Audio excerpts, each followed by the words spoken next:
할렐루야. 하루를 시작하는 이 시간에 하나님의 말씀으로 우리를 새롭게 하시는 하나님의 은혜와 은총이 성도 여러분들에게 충만하시기를 축원합니다. 담임 목사님께서는 어제부터 시작된 총회에 용천노회 노회장 자격으로 참석하고 계십니다. 은혜로운 총회가 될 수 있도록 성도 여러분들께서 기도로 함께 해주시기를 부탁드립니다. 우리가 계속해서 욥기를 보고 있습니다. 4장에서 5장에서는 욥의 세 친구들 중에 가장 연장자였던 엘리바스의 말이 담겨져 있습니다. 엘리바스는 욥의 고난과 고통에 대해서 무엇인가 죄의 원인이 있을 것이니 하나님 앞에 회개하라고 욥에게 말했습니다. 엘리바스는 의인은 복을 받고 악인은 벌을 받는다라고 하는 인과응보식의 시선을 가지고 욥을 바라봅니다. 예전에는 다른 낙심한 사람들을 위로해 주던 욥이었는데 이제는 고통이 자신에게 몰려와서 탄식하고 있는 욥을 나무라는 말도 합니다. 그렇게 말하는 엘리바스의 말을 듣고 이제 6장부터 7장까지 욥의 반박과 또한 기도의 모습이 나옵니다. 1절에서 4절까지의 본문을 보면 욥은 자신이 친구들이 듣기에 경솔하게 들리는 탄식을 할 수밖에 없는 이유를 말합니다. 자신에게 임한 재앙의 무게를 달아보면 바다의 모래보다 무거울 것이라고 하면서 자신이 친구들이 듣기에 경솔하게 들리는 탄식을 하게 된 것이 견딜 수 없는 극심한 고통에서 비롯된 것이다 라는 것을 설명합니다. 그리고 자신에게 임한 고통에 대해서 하나님께서 욥 자신을 관역으로 삼아서 쏜 독 묻은 화살로 묘사하면서 그 고통에 대해 다른 사람이 이해할 수 없고 또 감당할 수 없는 것임을 말합니다. 욥의 답변을 보면 욥이 당하는 고난의 무게와 이해할 수 없는 재앙을 갑자기 당한 자신의 처지에 전혀 공감하지 않은 엘리바스의 충고가 참으로 허황되고 무의미한 그런 울림 그 말로 들렸음을 알 수 있습니다. 욥은 엘리바스의 주장대로 죄악 때문에 재앙을 당해서 고통을 당하는 것이 아니라 사실은 이 재앙을 당할 만한 이유가 없는데도 재앙을 당하고 있고 그로 인한 고통이 너무나 크기 때문에 낙이나 소가 먹이가 없어서 본능적으로 웃는 것처럼 자신도 본능적으로 부르짖고 있다고 그렇게 탄식하고 있다고 말합니다.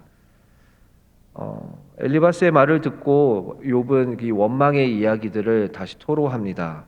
14절부터 27절, 28, 29절까지 중간중간에 이렇게 보면 낙심한 자가 비록 적는 자를 경외하기를 저버릴지라도 그의 친구로부터 동정을 받느니라.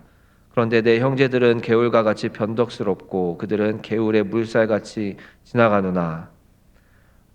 그리고 21절에서부터 24절까지 이렇게 또 고백합니다. 이제 너희는 아무것도 아니로구나. 너희가 두려운 일을 본즉 겁내는구나.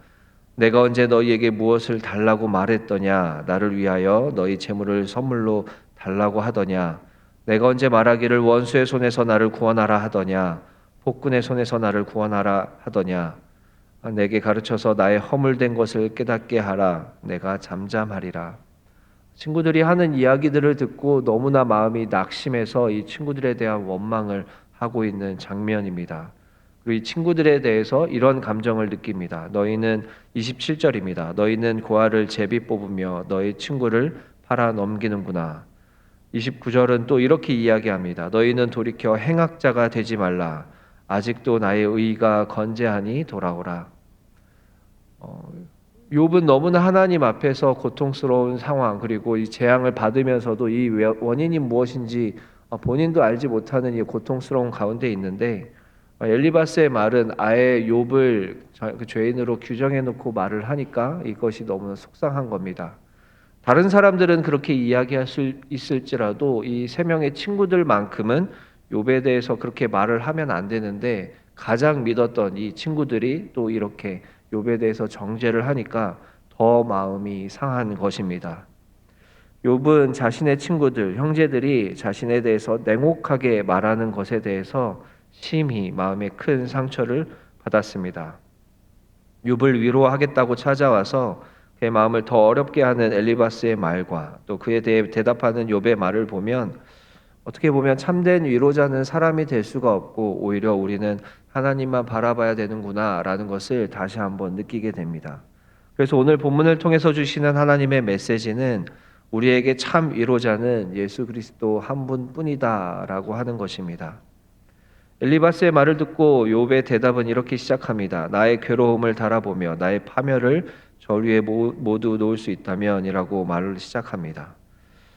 엘리바스가 자기를 위해 해주는 말을 들어보면 욥이 당하는 고통을 이해하는 것처럼 말하지만 실상 엘리바스는 욥이 느끼고 있는 마음의 고통과 분노와 이 재앙의 강도를 전혀 모르고 있다라고 하는 것을 욥이 말합니다.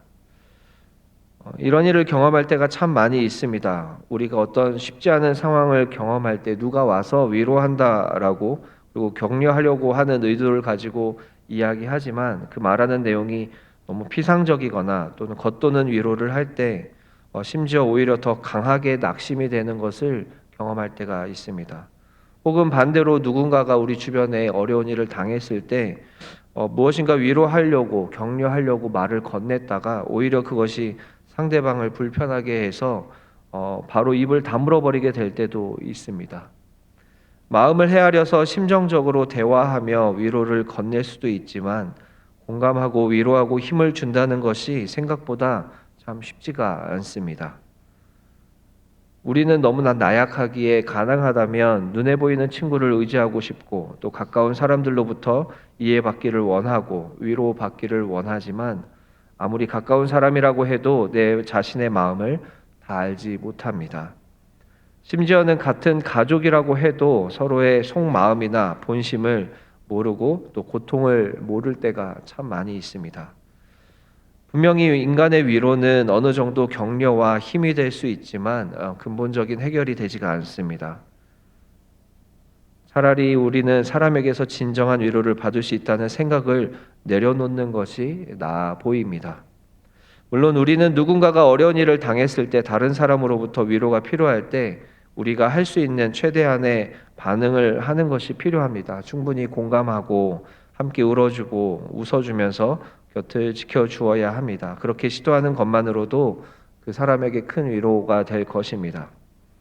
마음이 상하지 않고 다치지 않도록 조심하며 위로해 줄 때 우리를 통해 생명이 전달될 수 있을 것입니다. 하지만 여기서 멈추지 않고 결국에는 이 사람이 고통을 당하고 있는 이 사람이 하나님을 바라볼 수 있도록 안내해야 합니다. 좋은 마음과 의도로 돕지만 상대방이 나를 의존하게 할 것이 아니라 하나님을 바라보며 궁극적으로 하나님 안에서 문제가 해결되는 것을 경험해야 건강한 회복이 일어날 수 있습니다. 예수님께서 이 땅에 오셔서 우리 인간들을 구원해 주셨습니다. 예수님께서 인간의 몸으로 이 땅에 오셔서 우리 인간들이 경험하는 모든 상황들을 몸으로 경험하셨습니다. 우리에게 위로자 되시는 예수님이 하시는 방법이 바로 이런 방법입니다. 예수님께서 친히 인간이 되셔서 몸소 고통을 당하시면서 우리의 모든 경험하는 것들을 친히 경험하신 것입니다. 체휼이라는 표현이 있습니다. 함께 아파하고 고통하다, 아픔과 슬픔을 공유할 뿐만 아니라 연민으로 불쌍히 여기다. 상대방의 형편과 처지를 전인격적으로 이해하다라고 하는 뜻을 가지고 있다라고 합니다. 예수님께서 우리를 위로하시는 방식은 스스로가 낮아지시고 함께 고통당하시면서 우리 인간들의 마음을 몸소 경험하시며 동일하게 아파하시는 방법이었습니다. 하나님은 인간들의 절규와 고통 속으로 직접 걸어 들어오신 것입니다.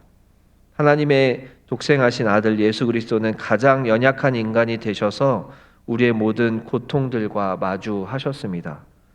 그래서 예수님은 우리의 슬픔과 고통이 무엇인지 직접 경험하셔서 알고 계십니다. 예수님께서 십자가에서 나의 하나님 어찌하여 나를 버리셨나이까 라고 외치셨습니다. 신실한 의인이었던 욥이 하나님 앞에서 그리고 친구들 앞에서 탄식하는 것처럼 예수님도 이 땅에 오셔서 온몸으로 사람들을 사랑하시고 하나님을 사랑하는 마음으로 살으셨는데 하나님으로부터 버림받은 것 같은 십자가의 고통을 피하지 않으셨습니다. 예수님께서 받으신 육체적인 고통, 사랑하는 사람들을 위해서 모든 오해와 조롱을 감내하셨지만 그들로부터 배신을 당하고 배반을 당하는 그런 고통, 절대적으로 친밀한 관계 가운데 성부, 성자, 성령이 친밀한 가운데 계셨던 그 예수님이 성부 하나님으로부터 분리되는 그런 고통, 그런 영적인 고통, 이 모든 고통은 감히 우리가 상상하지 못할 고통입니다. 그 모든 고통에도 불구하고 우리 사람들을 위해서 온 몸을 던지셨던 예수님이시기에 예수님만큼은 우리가 당하는 고통과 고난에 대해서 공감하시고 참된 위로를 주시고 우리에게 새로운 길을 보여주실 수 있는 것입니다. 고린도후서 1장 4절에서 5절에 이렇게 기록합니다. 우리의 모든 환난 중에서 우리를 위로하사 우리로 하여금 하나님께 받는 위로로서 모든 환난 중에 있는 자들을 능히 위로하게 하시는 이시로다. 그리스도의 고난이 우리에게 넘친 것 같이 우리가 받는 위로도 그리스도로 말미암아 넘치는도다. 우리가 어떤 고통을 당하고 고난을 당할 때에 주변에 있는 사람들로부터 많은 위로를 받고자 하는 마음들이 있습니다. 하지만 사람들로 받은 위로는 한계가 있을 수밖에 없습니다. 그리고 이런 위로가 계속 진행된다면 우리는 결국 사람을 의지하는 존재가 되어버릴 수도 있습니다. 결국 우리가 모든 고통과 고난, 남들이 알지 못하는 이 문제들에 대해서 우리가 정말로 위로받을 수 있는 분은 하나님, 예수님 뿐입니다. 그래서 우리가 기도해야 하는 것입니다. 문제 앞에서, 고통 앞에서 어떤 사람들의 위로를 기다리는 것이 아니라, 사람들의 말 한마디를 기다리는 것이 아니라 하나님께서 주시는 진정한 위로, 하나님께서 주시는 궁극적인 위로를 우리가 구해야 할 것입니다. 우리의 마음이 그렇게 된다면 우린 사람들로부터 상처받지 않을 수 있습니다. 우리는 보통 우리가 어려운 일을 당했을 때에 사람들의 말 한마디로 큰 상처를 받기도 합니다. 나의 상황을 알아주지 않는 사람들의 말 한마디 한마디가 우리의 마음에 생채기를 낼 때가 있습니다. 잔인한 이야기 같지만 그것은 우리가 하나님을 의지하지 않고 사람들로부터 받는 그런 위로를 기대하기 때문에 그런 상처를 받는 것이 아닌가 싶습니다. 그렇기 때문에 우리는 더 이 고통 앞에서, 고난 앞에서, 특히나 우리가 이해하지 못하는 이런 문제들 가운데서 더 하나님을 바라보고 더 기도로 나아갈 수밖에 없는 것입니다. 사랑하는 성도 여러분, 우리의 참된 위로자는 예수님이십니다. 우리의 모든 마음, 억울한 마음, 답답한 마음, 당황하는 마음, 속에서 온갖 소음이 가득해도 누구에게 한마디도 할 수 없는 그런 마음, 모든 고통과 고난의 마음을 예수님께서 이미 경험하셨기에 예수님은 참으로 우리에게 위로를 해주실 수 있습니다.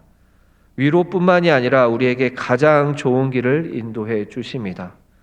우리가 경험하는 이해할 수 없는 모든 고통과 고난과 문제보다 하나님께서 크심을 보여주십니다. 혹여나 여러분들 중에 이해하기 어려운 고통과 고난 가운데 견디고 계시는 분이 계시다면 하나님을 향해서 끝까지 소리 높여 간구하시기를 축원드립니다. 그리하여 결국에 욥이 하나님에 대하여 내가 지금까지 하나님에 대하여 귀로 들었으나 이제부터 하나님을 눈으로 봅니다 라고 고백하는 그런 욥의 고백처럼 여러분들도 그렇게 하나님께 고백할 수 있게 되기를 축원합니다. 함께 기도하시겠습니다. 사랑이신 하나님, 참으로 감사합니다. 말씀으로 우리를 깨닫게 하시니 감사합니다.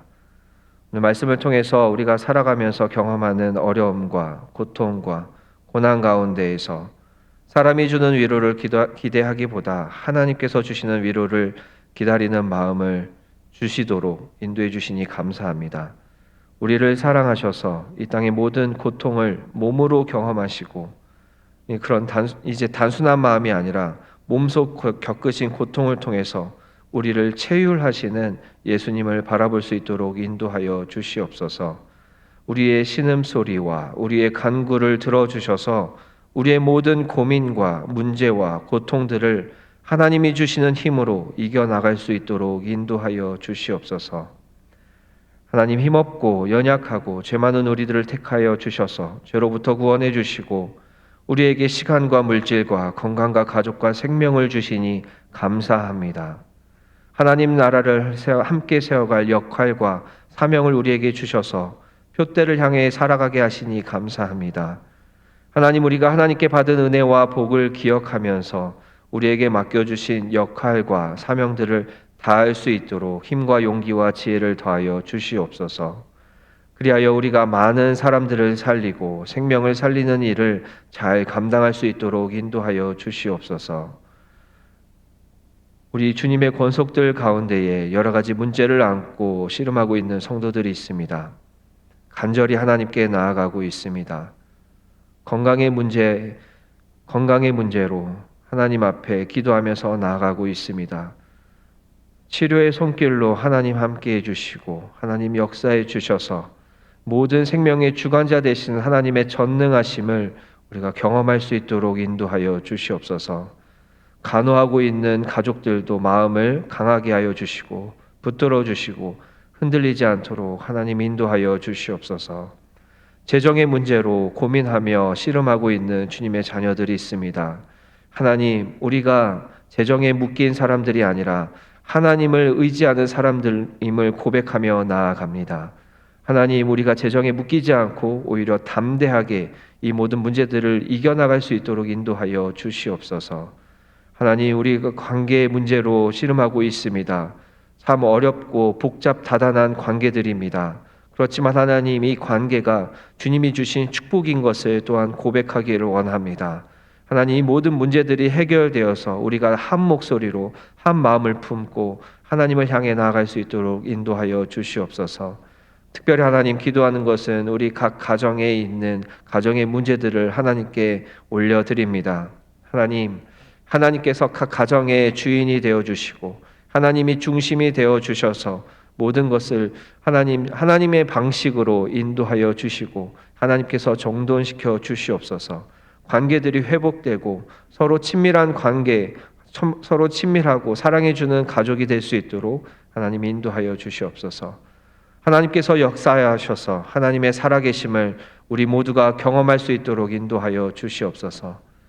하나님께 돌아와야 하는 많은 영혼들이 있습니다. 하나님 기억하여 주시고 속히 돌아올 수 있도록 인도하여 주시옵소서. 어제부터 108회기 총회가 열리고 있습니다. 주님의 몸된 교회가 되어가는 은혜로운 총회가 될 수 있도록 하나님 인도하여 주시옵소서. 오늘 하루의 삶을 하나님께 맡겨드립니다. 사랑이신 예수 그리스도의 이름으로 기도드립니다. 아멘.